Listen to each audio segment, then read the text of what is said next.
Večer s knjižnico.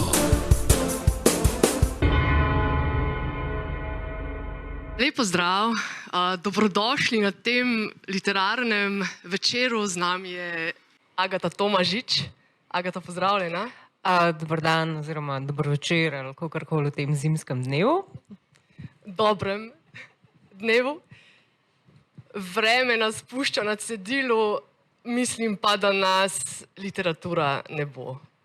Tako da Agata, pisateljica, novinarka, popotnica, prevajalka. Danes se bomo dotaknili njenih zgodb iz dveh knjig, in sicer Česar ne moreš povedati frizerki in pa drugi knjigi Nož v ustih. Pogledali bomo pa tudi v zbirko reportaž, zakaj potujete v take dežele. Ja, mislim, da je dan primeren oziroma da bomo dokazali, da ne samo, da je literatura nepremagljiva, ampak da ni slabega vremena, so samo slabo napravljeni ljudje in to midve nisva. Mislim, da nam drugega ne preostane, kot da dokažemo svoje. Agata, najprej nekaj besed o tebi. Za tiste, ki je ne poznate, začela si pisati v novinarskem krožku osnovne šole Ivana Richarda Jakopiča. Ustrezna izkazila o izobrazbi si kasneje pridobila na gimnaziji Poljane, diplomirala si iz francoskega jezika na filozofski fakulteti in tudi iz novinarstva na fakulteti za družbene vede. Zaposlila si se pri časopisni hiši Delo, kasneje pa na ZRC SAZU-ju kot promotorka raziskovalnih rezultatov in tam deluješ še sedaj, kaj ne? Tvoje knjige, prej sem jih že naštela, se pravi Česar ne moreš povedati frizerki, potem Nož v ustih in knjiga reportaž Zakaj potujete v take dežele. Poleg tega pa še roman Tik pod nebom in pa knjiga Blodnik po Istri, ki je Agatina zadnja, napisana v soavtorstvu. Vendar od teh žal danes ne bomo govorili, ker časa ni na pretek. Agata, še nekaj sem našla na internetu in sicer tudi Twitter je tvoj teren, namreč in službeno in zasebno tvitaš in Twitter naj bi bil edini, ki naj bi omejil tvoj tok pisanja. Je to res? Je to še vedno res? Ja, sicer so zdaj tudi oni povečali število znakov, ki je dovoljeno 280, če se ne motim ali kako, ampak sicer pa mislim, da to ni presenetljivo oziroma je Twitter pač od vseh teh družbenih omrežij, na katerih se izživljamo, nekateri bolj, drugi manj, najbolj prikladen za tiste, ki uživajo v jeziku, kar je ravno zaradi te omejitve, te prisili razmišljati in najti nove besede in izraze, da s čim manj črkami poveš čim več. Pa tudi sicer pač se mi zdi, da glede na to področje, z katerega prihajam, se pravi novinarstvo, stiki z mediji, to sta pravzaprav dve plati istega kovanca, nekako ni presenetljivo, da je ravno ta Twitter. Delujem pa sicer po službenih dolžnostih na vseh teh omrežjih, tudi drugih, no, in TikTok ne, no, TikTok ne, to se moram reči, še nisem tja podala, ker mislim, da tudi ZRC SAZU ni ustanova, ki bi tja sodila, no. Omenila si, da prihajaš iz novinarskih vod, tam si se kalila. Pripravila sem en citat. Salman Rushdie pravi, če nisi prepričan, kdo si, boš težko zmogel pisati. Kaj praviš na to? Zdi se mi, da si ti in tvoje pisanje pravzaprav da sta zelo usklajena in da pišeš to, kar si. Ne vem, to je najbrž kar modro ugotovitev Rushdijeva, jaz bi rekla pa v bistvu, da bi mu pa oporekala z izrekom, ne vem katerega že tudi enega znanega pisatelja, ampak mislim, da gre nekako tako, da ne gre za to, da veš, kdo si, ampak da veš, kaj nočeš biti in da se ves čas v življenju še iščeš, tako da to je po mojem nek tak proces, oziroma ne bom zdaj v neke take New Age-ovske vode zahajala, ker me to niti slučajno ne zanima, ampak ni tako usodno po mojem, no. Je pa seveda pomembno z besedami moje urednice Jelke Ciglenečki pri založbi Goga, ki je rekla, da ko je pač pregledovala moje pisanje, da se ji zdi zelo pomembno, da človek, ko se usede, ve, o čem bo govorila zgodba, ki jo hoče napisati. In to je izredno dobra lekcija in dober napotek za vse, ki se lotevajo tega. Res je, da to včasih lahko pisanje malo zanese, da pač prepustiš besedo likom in tako naprej, ampak vendarle je dobro, da veš, kje je tista končna točka, ne? Od A do B, vmes je pa pač prepuščeno potem navdihu. In ko začneš s pisanjem, si že prepričana, kako bo zgodba potekala, ali imaš konec izdelan, ali se ti te vidiki počasi med pisanjem gradijo? Odvisno. Včasih je res tisti konec stvar, potem še, kako se temu reče, finega oglaševanja, oziroma me mogoče vmes kaj zmoti in malo drugače to vidim, ali pa si želim z likom še bolj obračunati, kot sem se na začetku odločila, ali pa želim zadati milostni udarec, ali pa ne vem, tako nekako. Ampak načeloma pa ja, si želim, da bi vedela, kako se zgodba konča, oziroma delujem nekako v tem smislu. Ampak kot rečeno, vmes se lahko zgodi marsikaj, tudi na novo začneš pisati zgodbo, odložiš za dalj časa, počakaš, da se kaj novega zgodi, ali pa preprosto vržeš stran, ker je res zanič.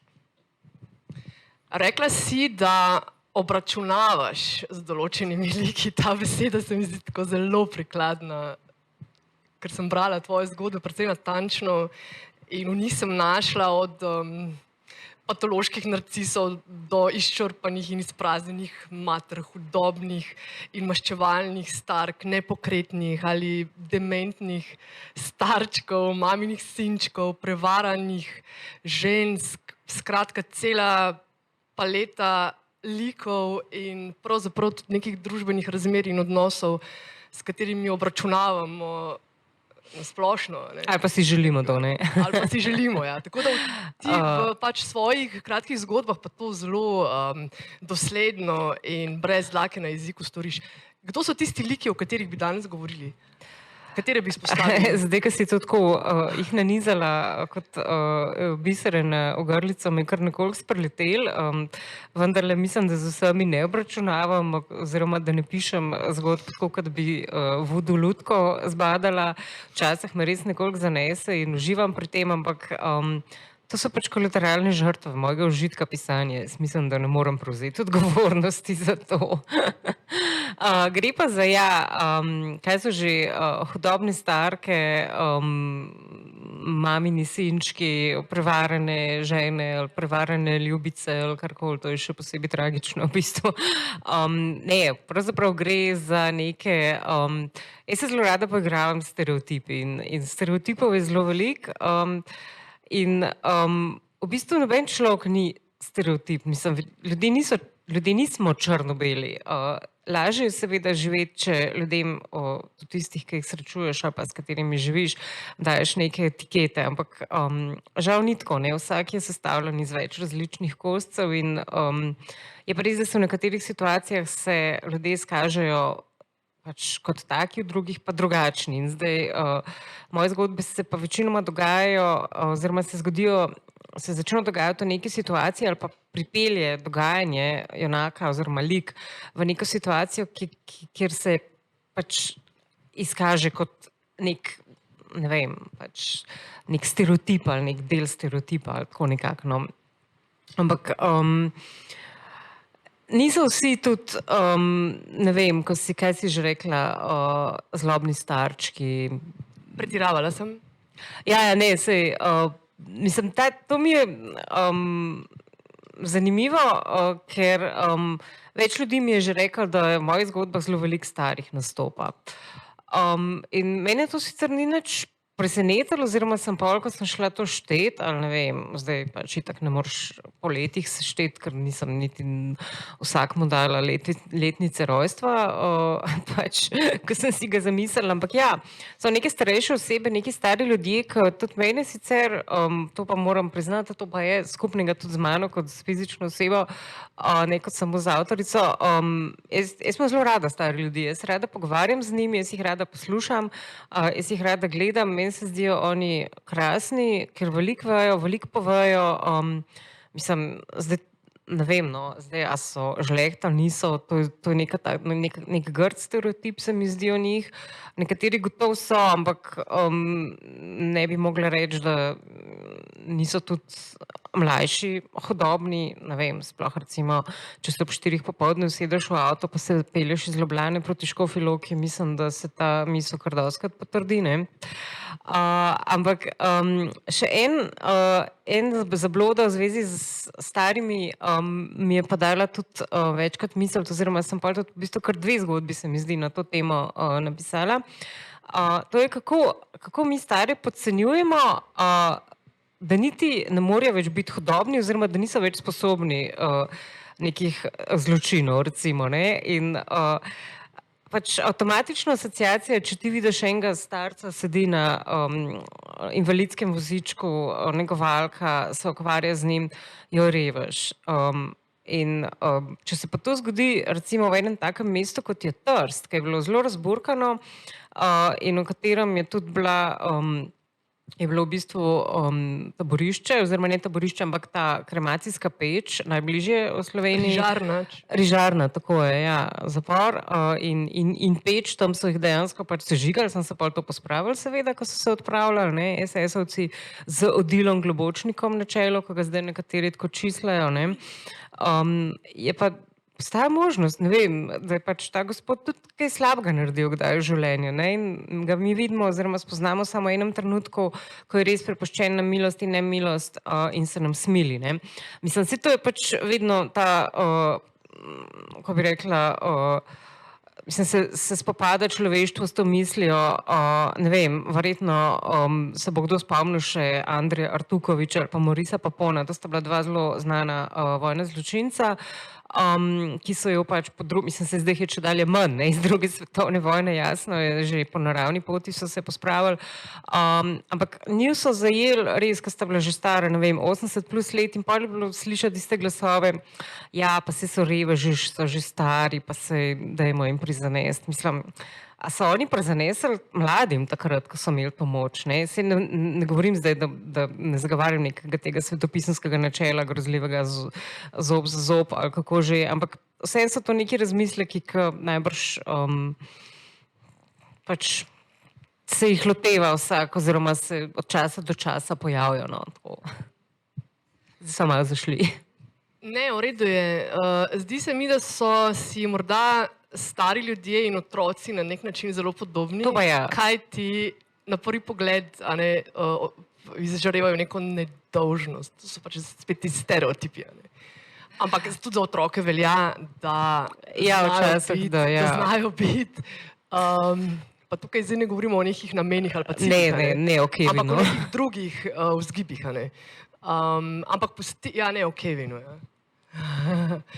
Ok. Pravzaprav lahko rečeva kakšno besedo še o Amaliji Drevenšek, ki je me tako nasmejala, fascinirala. Pojavi se po obeh tvojih knjigah. Gospa zelo elegantnega izgleda, oblečena v pač neko polikano, dragoceno obleko, strajno. Pravzaprav pije kavo ob oknu, gleda skozi okno, videti je kot kofetarica in ta zelo prijazna stara gospa, ja. Sama prijaznost in dejstvo je pa, da je gospa Amalija Drevenšek hladnokrvna morilka, ne? In to ti tako genialno zapišeš v teh svojih zgodbah. Neverjetno. Štorkla, na to sem opozoril, da tukaj domujejo in sem zelo vesela, da lahko to vidim na tej terasi. Se upravičujem, če se torej vrnem. Ja, gospa je v bistvu, mogoče sploh v tej prvi zgodbi,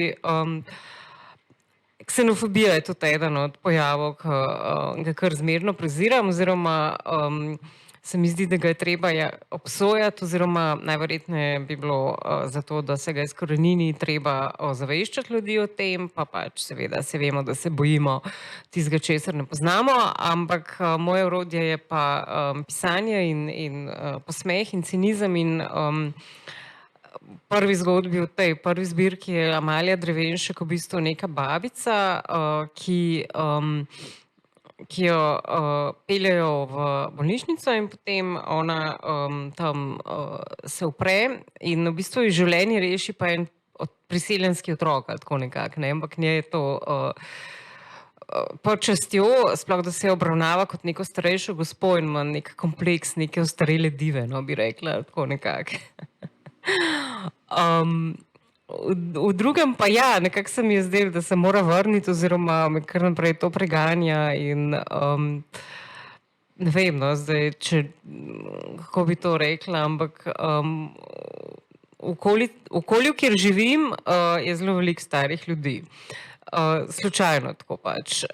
In zdaj sem tam že kar nekaj časa, ampak ko sem prišla tja, je bilo pa res tako, da sem po moje znižala povprečno starost za kakšnih 20. In vsi so bili res zelo, zelo stari. In take gospe, kot je Amalija Drevenšek, seveda ni bilo. Med njimi, ker take gospe ni, ampak so bile pa nijanse in to me je zelo zabavalo. Vse te reakcije na to, kako je, če komu poskušaš pomagati, pa pol kaj, kako se to... Tako, no. Ok, pa se lotiva še Žabjega princa. Tudi tega imam nekako na tapeti za naju oziroma za nas. Ampak ni star, ne? Ali pa v bistvu sam bogat, to ne gre pa tudi na živce. Pa uspešen. Ja, da vem, to je pač tudi nek tak, tudi neka taka hvaležna vodoludka se mi zdi, ne? On je, ne vem, on je tisti naš sošolc, ki je bil vedno grozen, pa nikakva zdaj pa obogatel z kriptovalutami, ali pa ne vem, on je tisti tečen tam nek možakar, ki se pred tabo vrsti na špeceriji, pa se zmišljuje, koliko debelo oziroma tanko hoče imeti pršut odrezan. On je tisti, ki ti vzame zadnjo parkirno mesto pred šparom z ne vem kakšnim terencem, ki smukne tja noter. In ja, pač taki ljudje so absolutno vsega obsojenja vredni. Itak se bojo pa verjetno v žabo spremenili na konc, kar si zaslužijo. No? Tako da jaz sem si gledala duška, ne spet ne moram reči, da obstaja nekdo s tem imenom in priimkom, kako je že Miha neki. Ampak je, no, sej, že ime je tako generično, mislim, da je kar dosti pogosto, da je ravno zaradi tega sem to zbrala, no. To je kar naporno, ta imena najdeva, da ne bi kdorkoli mislil, da karkoli s tem mislim, ponavadi nič ne mislim, oziroma pač vsak kakšnega Mihata pozna, tako da se opravičujem vsem Mihatom, ko sem mogoče kaj v občinstvu, upam, da ni nikogar, ampak tudi, če bi bil, to nič ne pomeni. Ampak ja, čeprav ta zgodba je bila v bistvu spisana že toliko daleč nazaj, po mojem, da res eden mojih najstarejših, ko so bili res še ti japi aktualni, no? Ko je bilo to nekaj novega, ko se je to v bistvu začelo pri nas, ne vem, vsi poznamo ameriškega psiha, ne? On je to, mislim, Bret Easton Ellis je to malo bolj radikalno se lotil popisa tega pač dvojnega življenja nekega milijonarja z Wall Streeta. Kot vemo, je bil tisti morilc, ne, no, ta moj lik se pa samo žabo spremeni, vendarle smo v Sloveniji, pa to bogatstvo ni toliko ogromno, ko se pretaka, no. Tako da, pač ja. Milostna kazen pravzaprav. Ampak v bistvu ja, mislim, da vsaj tako, kakor se zdaj spomnim, no, ne berem svojih zgodb za nazaj, ampak se mi zdi, da upam, da je ta zgodba tako spisana, da je ta junak nagrajen s tem, da se spremeni v žabo. Ker v bistvu je, mislim, da je bil zelo pač pod stresom, ne samo to, da so tečaji so zelo volatilni in je bilo zelo neko razburkano obdobje in tudi v bistvu ga je začel skrbeti, zakaj mu je dlaka, lase so mu izpadali, tudi dlaka mu je izpadala, vse je ostalo, zelo ga je skrbelo, kaj se dogaja z njimi in potem, ko je naposled se v celoti transformiral v žabo in odskakljal, je to bilo kot neko olajšanje, po mojem. Se je pozabil na prejšnje življenje in verjetno bil najbrž prvič šele zares svoboden, ker mu ni bilo treba več razmišljati, kako se njegov portfelj obnaša, kako se obnašajo, kar je še huj portfelji njegovih strank, kam bo šel za vikend igrati golf, kje bo rezerviral restauracijo in če bo prišel na vrsto, take stvari. No. Tako se mi zdi, da mogoče tudi ta motiv narave kot odrešitve, ali kaj pa vem. No. Tako. Agata, zdaj so obdelali enega starčka, eno starko, enega japija, morda, zdaj sem se spomnila na zgodbo Manjkajoči košček, tukaj pa neka ženska srednjih let. Morda bi obdelali še to, pa morda bi ti prebrala en odlomek. Nisva nič dogovorjeni v zvezi s tem branjem, ampak predlagam, če se ti zdi v redu. Lahko. To je pa pač sama zbereš od začetka, ali pa tukaj imam na 101. je ena črta s svinčnikom narejena, lahko tudi tam bereš. Okay, dobro. Če želiš, lahko pa od začetka. Aha, klele, nisem zgovornica, ja. To bi pa vedno zanimalo, v bistvu, kaj bi se zgodil, mislim, se to je grozljiva misel, ne, če bi lahko pravzaprav pogledali v možganje človeka, kaj je bila njegova zadnja misel, ko je umrl, ne, in to verjetno pač bi bilo ali tako grozno banalno, ali ne vem, tega si res ne želimo sicer izvedeti, ampak pač neka taka hipotetična misel, ki me je v enem trenutku napadla, ampak pa sem gotovila, da je v bistvu lažje zdaj s temi mobiteli, ne. Malo se že razkrije verjetno tudi s tem, če vidiš, kam je ta človek nazadnje klical oziroma komu je poslal SMS ali kakorkoli, ne. Tako da ta zgodba je pač potem iz tega se razvila, no. Ampak ne bom zdaj povedala, kam je ta človek klical, pod pogojem, da je pač smrt nenadna, ne. Zdaj, če najbrž nekdo umira dlje časa, mogoče niti ne kliče zadnjih, ne vem koliko. Ja, dve ženski sta, zdaj tukaj govori ena, no, se vsem. Nisem zagovornica enakopravnosti v zakonu. To je pogrotavščina potrošništva. Ideja, da morate biti mož in žena vsem enakovredna, so iznašli, da bi nam prodali priročnike, s katerih da se je tega mogoče naučiti. Vedno več priročnikov, ker nekako ne uspeva. Enakopravnost je, oprostite izrazu, sranje. Jasno je, da mora nekdo vleči voz naprej in to ne more biti ženska. Že telesna konstitucija ji tega ne dopušča. Voz vleče moški, tako kot nanj naloži večino blaga. Kdor ne zmore gmotno poskrbeti za družino, je ne bi smel imeti. In kdor prinese k hiši večino denarja, ima glavno besedo pri odločanju. To ne pomeni, da se odloča sam po svoji volji, vendar je samo po sebi umevno, da ima njegova beseda večjo težo. Ali da se mu kdaj, ker trdo dela, pogleda skozi prste. Kakšen hipen zdrs razuma, recimo. Vse to so lažji prekrški, še prekrški ne. Če bi kdaj naredil kaj takega, se ne bi pretirano vznemirjala. Če ni čustev, ni nič. Zato sem vedela, da je tisto, kar govorijo moje prijateljice, traparija, izmišljotina, iz čiste zlobe.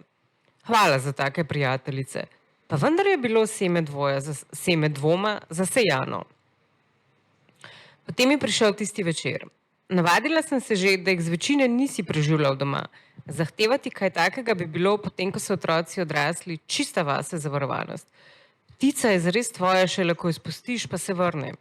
Striči, peruti ali bog ne daje, zapirati v kletko je očiten znak pomanjkanja samozavesti. Ne vem, kaj me je obsedlo. Opravičujem se še enkrat za ta hipni zdrs, za iztirjen izbruh, ki ste te, iskreno upam, da ne, reci, da ne, potisnili na tisto pot, s katere te ni bilo nazaj. Vedno si se vračal, čeprav včasih nisi povedal, kam in s kom greš, a vračal si se ob napovedanem času, točen kot tvoja švicarska ura.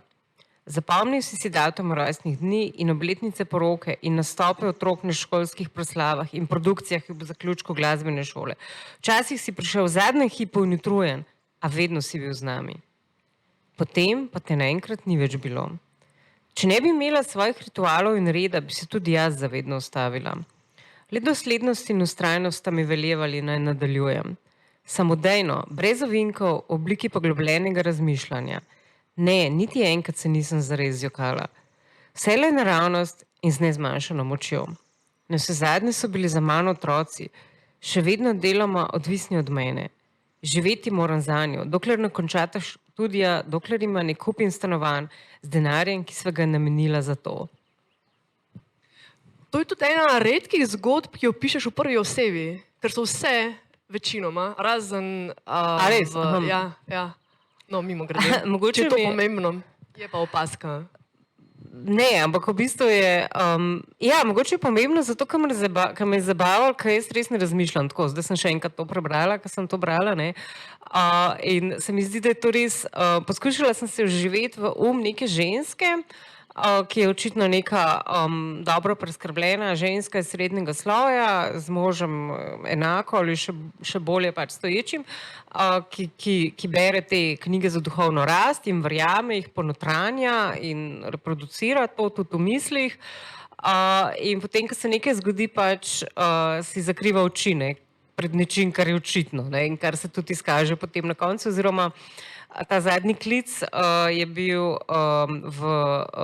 vse to po mojem, zdaj razkrijemo, ta zadnji klic z njegovega telefona je bil v to neko zakonsko svetovalnico, ali kako ne, ampak pač seveda on ni klical zato, ker bi hotel svoj zakon rešiti, ampak zato, ker je klical to žensko, ki je bila zakonska svetovalka, ki je bila pač njegova lobica, ne, tako da to je malo pač iz hudobe, ampak jaz ne vem, v enem obdobju sem brala te, kakšne te, kaj so že, rubrike svetovalne v raznih revijah, tipa Ona in tako naprej, ko sem še delala pri časopisu, sem imela res dostop do tega neomejen.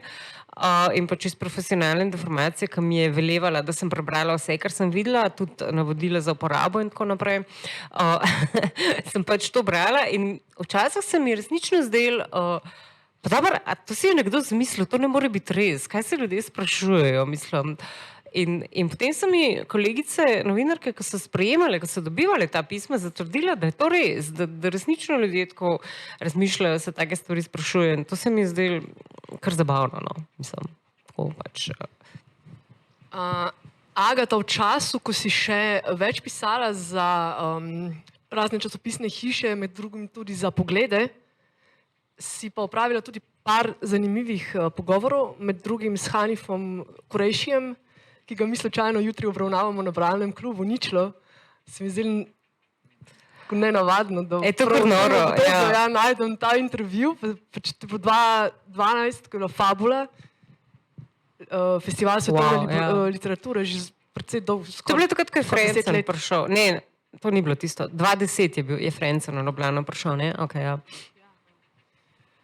Tako da mogoče nekaj o tem, kakšen občutek si imela v komunikaciji z Kurejšijem, ker se mi zdi, da na nek način so med vama neke vzporednice in da ni naključje, da si prav z njim govorila, med drugim tudi film je nekaj, kar sem jaz najdla, neka referenca, ki jo ti velikokrat potegneš, tudi mislim, da si filmske recenzije. Ja. In da je to tisto, kar te med drugim povezuje. Začela sta pa pogovor o Pakistanu in se mi zdi, da si se ga lotila, kot bi tudi ti pravkar prišla iz Pakistana, ker si točno vedela, kakšno vprašanje mu moraš postaviti. Veliko tudi potuješ, ne? In za delo Sobotno prilogo si pisala reportaže z celega sveta, tako da Ampak v Pakistanu nisem bila. Ja, ne, to je kar zanimivo naključje. Lahko še to omenim, da ja, ko sem videla, da jutri imate pogovor o knjigi Ničla, ki je pač je napisal Hanif Kurejši, prevedel je pa Zdravko Duša. Zdravko Duša je dober prijatelj moj in v bistvu je on imel pogovor z menoj, ko je šla ta knjiga Nož v ustih lani ob tem času v Vodnikovi domačiji. Ravno ko se je končala ta prvi val pandemije, ne. Ampak da se zdaj vrnem Hanifu Kurejšiju, to je bil v bistvu intervju po telefonu, no, nič kaj takega. V resnici je bilo to, je bil on, mislim, da tisto leto 2012 ena od glavnih zvezd na festivalu Fabula in je imel pogovor v Cankarjevem domu. Ampak jaz sem pa nekako dobila pravico, oziroma kot je to pač v novinarskem svetu, da ti dajo telefonsko številko in potem kličeš ti tega človeka in jaz sem njega klicala domov, v tem primeru se mi zdi, no. In sem si predstavljala, kako tam nekje v, ne vem, v Chelsea ali pa eni tisti lepi londonski hiši on tam dvigne telefon in je ves tečen. In je bil res ves tečen. Tega intervjuja nimam v najlepšem spominu, zato ker je pač težko se ujeti s človekom, če se po telefonu pogovarjaš in on je res tudi najverjetneje bil toliko zaseden, da mu je šlo to resno na živce. In pravzaprav niti ne vem, s kakšnim vprašanjem sem začela. Vem, da je mi nekoliko živcev požaral tudi zato, ker je, si mislim, mogoče tudi za nalaž uporabljal zelo sofisticirane besede, kar se mi zdi čist neprimerno za tujca. Jaz pač nisem, mislim, jaz sicer kar govorim angleško, še kar v redu, ampak on je res, ko bi se temu reklo, afnal se. In je prav hotel, da se ga ne razume, da ne bi potem naprej kopali, ali tako nekako, ne vem. Ampak če ne, ja, on mislim, mi je ljub kot pisac in je treba absolutno razlikovati med človekom, kakršen je po značaju oziroma po osebnosti in med tem, kako piše. Ampak seveda je to lažje pri Hani Fukurejšu kot pri slovenskih pisateljih, recimo, ali pa pri nekom, ki je bliže, ne. Tako da, ja, jaz potem nisem več z njim imela stika, razen prek njegovih knjig, no.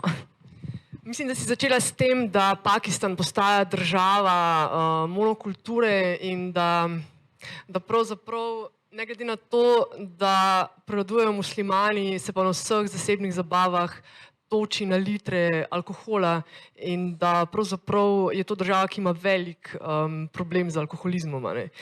Pred katerim, ampak to, pravzaprav si pa o tem po mojem neki drugi zgodbi pisali. To zdaj malo povezujem med sabo, ampak ne vem, da je v Iranu to bilo, kar je, ampak to je v resnici nek zdravnik mi razlagal, da je pač Iran je res islamska republika z vsemi pravili, ki iz tega sledijo, med drugim, da pač res ne smeš vstopati v državo z niti alkoholom za razkoževanje. Takrat je bilo to še manj aktualno, zdaj pa bolj, ne? Ker zdaj ta alkohol za razkoževanje imamo pa vsi seboj.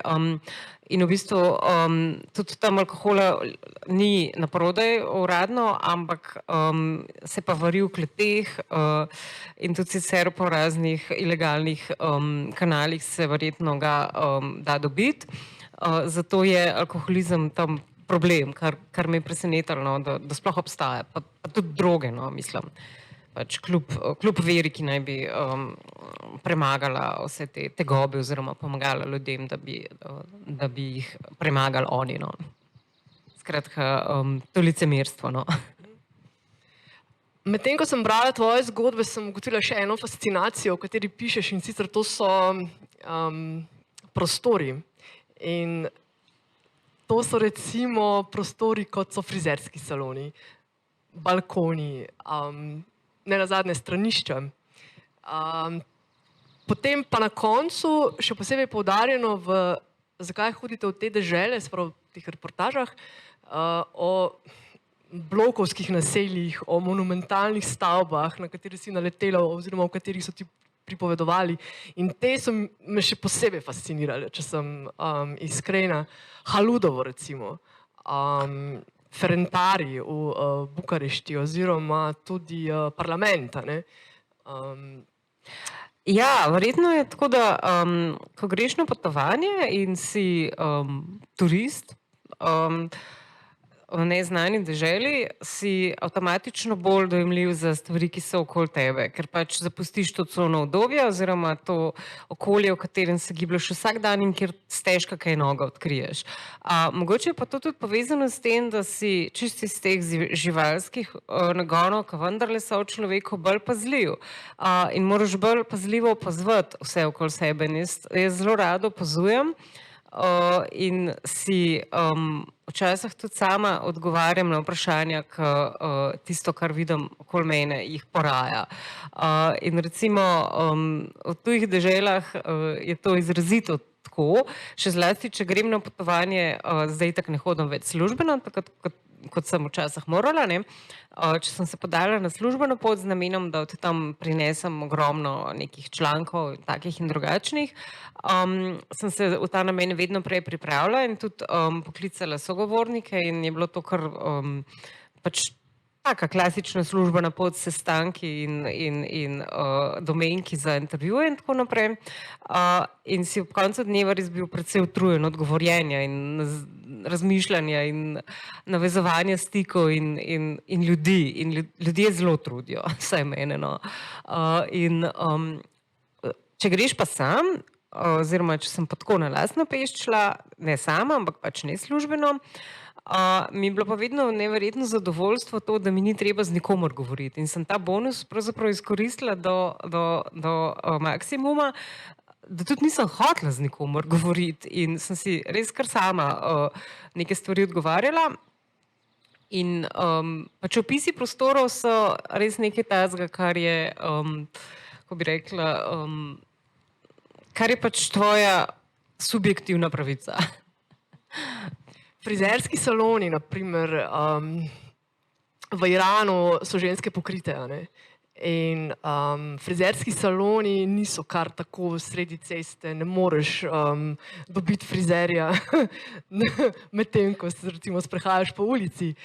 Frizerji so skriti. Ja, to je bilo kar zanimivo, ampak to je klasična situacija v državi, katere jezika ne razumeš, ne. V bistvu sem pa zdaj se spomnila o grozi, ker je ravno začenjal deževati, da sem pozabila odgovoriti na drug del tvojega vprašanja od prej. In sicer, kar se tiče teh blokovskih naselij pa Haludovega pa takih reči, v bistvu pri Haludovem mene fascinira to, tako kot pri večini teh sodobnih ruševin, ne. Zdaj, mi smo navajeni, da hodimo gledati, ne vem, piramide, pa ne vem, Kolosej, pa kaj pa vem, te ruševine starih kultur, ne. In ob tem se počutimo zmagoslavno, oziroma se nam zdi, mislim, zmagoslavno, pač zdi se nam logično, da je to staro 3000, 2000, 1000 let. To je pač seveda se porušalo, počasi se to sesuva samo vase, ljudi od takrat ni nikjer več, ampak nekaj pa ostalo, ne. In tudi v bistvu njihova življenja so s tem na nek način ohranjena in mislim, da vsakega človeka je najbolj strah te pozabe oziroma smrti pa pol, kar sledi, ne, se sledi nič, ne, tako da vsi bomo umrli, vsi bomo pozabljeni, ampak če se pa to zgodi s takim objektom, kot je hotel, ki se ga pa še najverjetneje nekateri spominjajo, prav dobro, če je v 70 letih zrasel, je pa to toliko bolj grozno, to nas pa opominja o naši minljivosti tukaj in zdaj. Tako kot recimo, ne vem, ta knjižnica, ki zdaj tam že malo gor rjavi, pa tako, ne, to ni material, ki bo zdržal prav dolgo, vsaj zagotovo ne toliko kot egiptovske piramide, ki so pač tiste v Gizi iz 3000 pred našim štetjem. In ob takih, se mi zdi, situacijah se pa zavemo, da tudi naše življenje, da mi nismo večni. In to je v bistvu tisto sporočilo, ki je meni všeč, ki je na nek način, mislim, na nek način je grozljivo, po drugi strani pa lepo in je pač priložnost, da se zaveš, da moraš živeti tukaj in zdaj, ne. In mislim, ja, mogoče ni odgovor, ki si ga predstavljala, ampak ja, dočim ta Ferentari, ne, ali pa te blokovske naselja, to je pa druga zgodba, zato ker tukaj je šlo pa za ljudi, ne, to je pa v bistvu neko to getovsko naselje, se tudi v Marseju podobno, to me je vedno zanimalo in tudi Jožeta Suhodolnika, ki je kot fotograf hodil na te odprave najine. To je pa v bistvu, ne da je to ruševina ničesa, ampak da vidiš ta postopek odmiranja in počasnega propadanja, ne, ker ta blokovska naselja imajo, kaj pa vem, po moje, kakšno desetletje, 2, 3 in ti si v bistvu greš gledati, kako to počasi propada, ker je bilo zgrajeno očitno z namenom, da ne bo dolgo, ne. In ja, no, tako nekako. Prora 300 kilometrov od Berlina ob Baltskem morju je stavba, ki so jo zgradili v času Hitlerja za pač neke turistične oziroma namene arijske rase. A ne. In ta projekt se potem ni sešel, na kar so ga pustili propadati. Danes pa lahko tam najamete sobo in greste z družino na počitnice. Gre za nekakšno nemško azurno obalo, 5 km mivke, hkrati pa nek srhljiv priokus. Ne. Tako da ta zgodba v eni od tvojih reportaž je zelo zanimiva za branje. Ja, jaz nisem tam bila, jaz sem to samo kot primer pač navedla, ker ta prora je očitno zelo fotogenična in en del tega objekta so obudili v življenje ali tako nekako, ampak to pač, ne vem, to so neke te avtoritarne blodne, oziroma pač, ne vem, ta režim je še vse kaj drugega počel, kot to, da je gradil počitniška naselja za mase, ne. Ne vem, jaz mislim, da, ampak ja, to je spet del neke te, najverjetneje iz istega razloga, kot ljudje hodijo v koncentracijska taborišča, jaz ne vem, nisem še bila v Auschwitzu, pa tudi ne vem, če bi si želela tja iti v resnici, no. Mislim, se ne rečem, da ni to lepo in da mislim, lepo pač, lepo je, da se spomin obuja oziroma ohranja in ustvarilo, ampak na dopust si pa tja prav gotovo ne bi želela iti, no, ne vem, tako se mi zdi zlovešče in mislim, ne. Agata, morda trenutek za branje? Bi prebrali nekaj iz Zakaj potujete v take dežele, ko so zdaj že zašli v to knjigo? Pa pravzaprav, Kaj si pa izbrala? tole imam za konec. Lahko si sama izbereš, predlagam, da si sama izbereš, kar si sama želiš. Ker je to, kar imam jaz izbrano, je čisto na koncu ene zgodbe in mislim, da ni v nekem kontekstu. Potem pa mogoče kaj iz začetka, mogoče iz Alepa oziroma o tem iskanju čepice za sokola, ki je tudi našla prostor na naslovnici. Sicer žal ni moja slika, je Shutterstocka, ampak vseeno, zdaj imam že 2 te čepici. Sem jih dobila za darilo, ampak me je pa od nekdaj fasciniralo to imeti, ker je pa popolnoma pač to res nekoristna stvar, sploh zame, ker nimam sokola in tudi ne vem, če bi, mislim, tudi nobenega drugega tazga ptiča, da bi ga lahko, ne vem, mogoče na papigo bi šlo ali pa na tole štorklo. Ja, mogoče res. Skratka, jaz sem to čepico si dolg časa želela kupiti, no, in potem sem jo nekoč našla, ampak sem je izmuznila. Mogoče bi ta del prebrala, no. Zagledala sem jo pa v Alepu. Zdaj smo v letu 2015 in teče moje 7. leto življenja brez čepice za sokola. Odkar sem jo sredi svoje prve noči v Damasku uzrla v izložbi neke obskurne trgovine na eni od ozkih ulic, kamor sva s sopotnico zašli med iskanje hotela, mi nikoli več ni uspelo najti. Trmasto in predano sem jo poskušala izslediti ob vrnitvi v sirsko glavno mesto, ko se je 14-dnevno klatenje po Bližnjem vzhodu sklenilo, kjer se je začelo in so bile kot ponavadi zadnje ure pred vzletom letala dolge in mučne. Ni mogoče, da je ni več.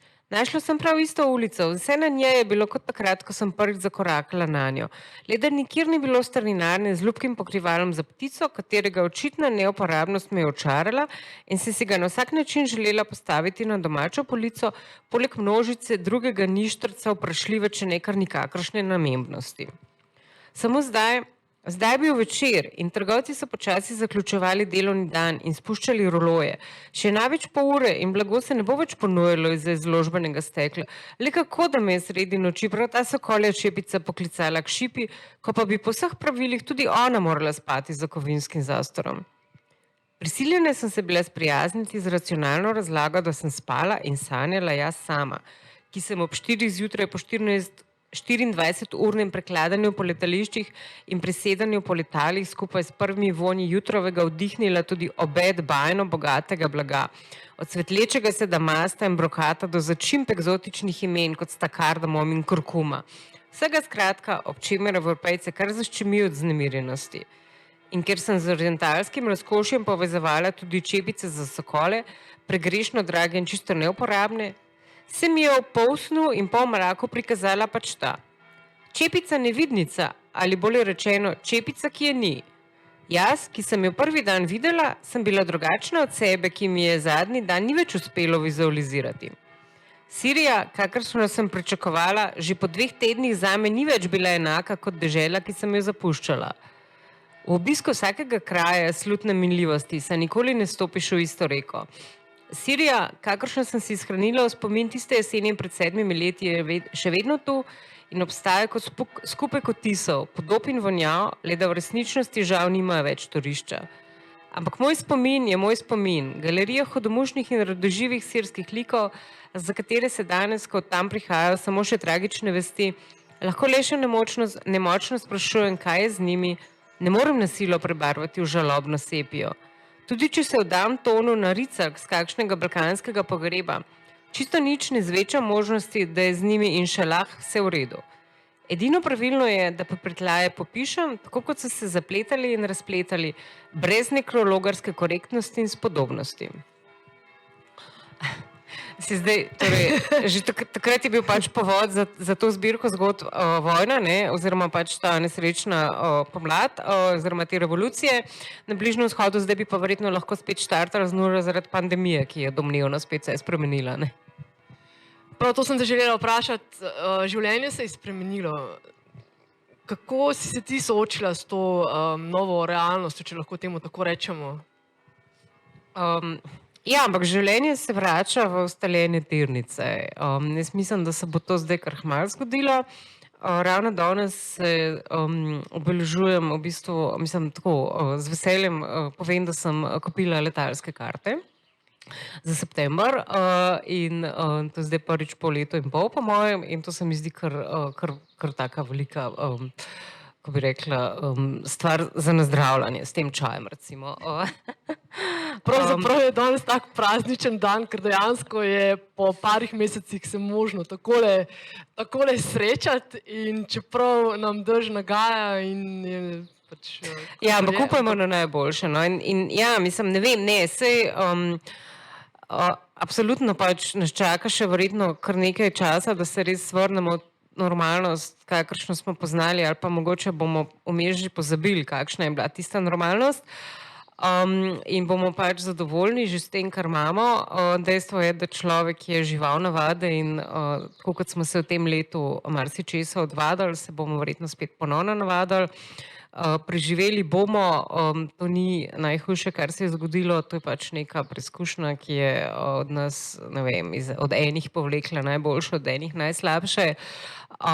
Pravzaprav je, tako kot ponavadi grdo rečeno, no, tudi tukaj je najpomembnejši ekonomski vidik oziroma od tega odvisno, kako bomo kot človeštvo išli iz tega. Bo to nekaj, kar bo sprožilo nove krize, nove recesije, kar bi bilo zelo slabo, ali bo pa se izkazalo, da smo nekako vsaj v Evropski uniji s temi subvencijami v bistvu se ustrezno odzvali in preprečili znižanje kupne moči in mislim, smo pač vseeno obdržali neko to porabo na neki tej ravni, ki zadošča za to, da se stvar vrti. Mislim, to so zdaj banalne stvari, zelo so slišati potrošniške in popolnoma ne umetniške, ampak to je pomembno, no? To je to ogrodje, ki nas drži skupaj in govori, da ne smemo kupovati in da ne smemo, ne vem, ne smemo prekomerno kupovati, ampak ni pa zdaj to rešitev, ne, mislim, in tudi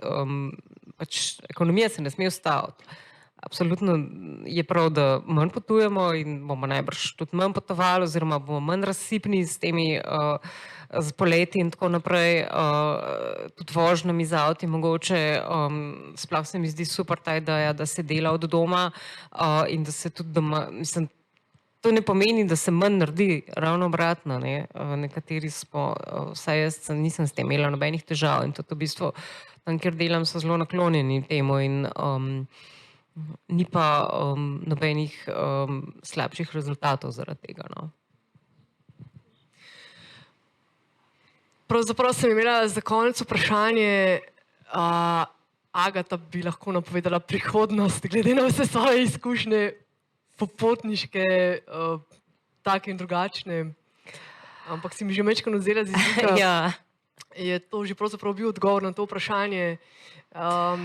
Sem pa, tako nekako, da gremo proti zaključku, v eni od tvojih zgodbi, zakaj potujete v take dežele, našla stavek, da prihodnost ne sme biti svetla samo zaradi neonskih napisov. Aha, v Romuniji. Ja, Okay.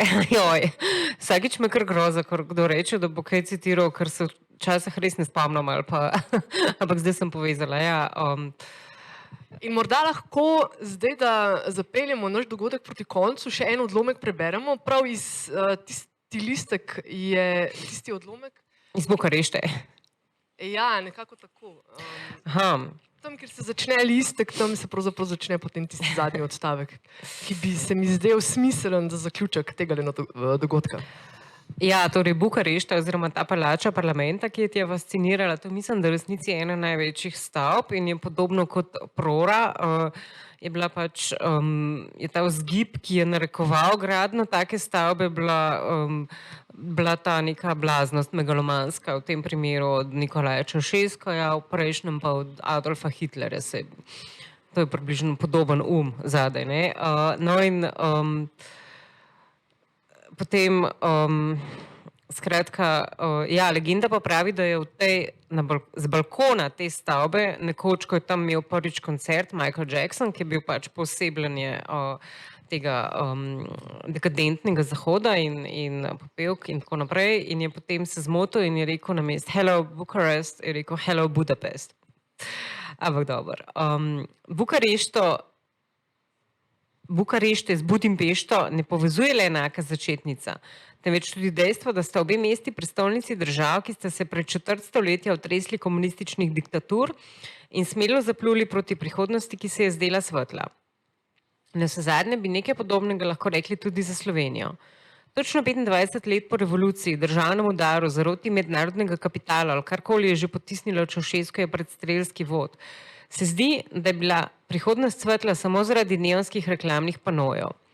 Če bi za nekaj ur izklopili elektriko, kar je bilo v zadnjih letih Čaušeskujeve vladavine redna praksa, bi se Bukarešta najbrž ne razlikovala, kaj pride od mesta, v katerem se je leta 1289 odigralo sklepno dejanje vstaj, ki so pometli s totalitarnimi režimi po vzhodni Evropi. Proti komu ali čemu bi vstajniške množice protestniška gesla skandirale danes, ni čisto jasno. Ampak čutiti je, da večina ljudi dobiva ravno še dovolj denarja in pravic, da jim ne prekipi in se ne odpravijo na ulice. Ja, se to je v bistvu žalostno, ampak je verjetno še vedno res. Ne? Je bilo pa to, kdaj leta 2012, če se ne motim, jaz sem se ravno mudila tam, 2014, ja, se pravi, koliko, 7 let.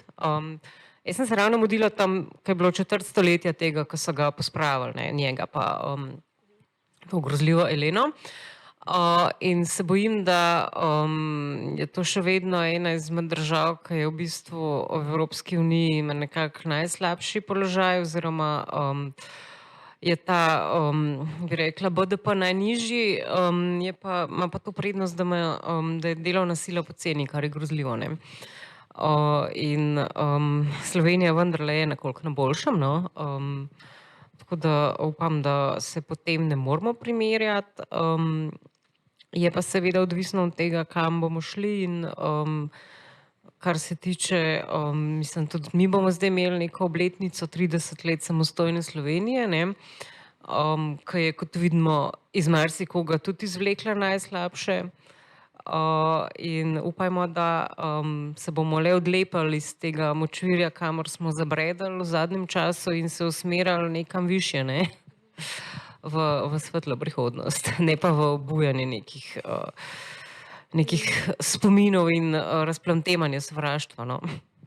Posamezniki nedvomno imajo moč, to se vidi tudi dan danes, oziroma danes in v zadnjem času v zvezi z demonstracijami, ki so spet v Ljubljani in ki mislim, da imajo zelo močno stališče in tudi sporočilo. Tako da na nek način pa sva midve tudi danes neka sporočila zaokrožili in lahko ta večer in ta literarni pogovor končamo. Agata, najlepša hvala za vse tvoje informacije, dogodivščine, doživeto pisanje. Bila si krasna gostja in hvala pa tudi vsem vam, ki ste naju poslušali in se vidimo kmalu. Hvala tebi za povabilo in za v bistvu, kot rečeno, zelo sem se veselila te terase in razgleda z nje in res je čudovit. In še posebej pa sem se veselila, ker kot Agata me na Škofjo Loko seveda vežejo prav posebni, ne bom rekla ravno spomini, no, genski praspomin mogoče, ampak pač jaz sem dobila ime po Agati Švarc-Koblar in sicer ne iz Tavčarjeve Visoške kronike, iz Šeligove, tako je, striptiha, ja, ki je bil takrat popularen, ko sem bila jaz rojena, ampak vseeno, kako bi temu rekla, se mi zdi, kot da bi se vračala na kraj zločina in se kar malo zgrozo o Zirantjah reki. Tako da, hvala. Na novo pišemo literaturo, ja, hvala. Hvala, Agata, hvala vsem.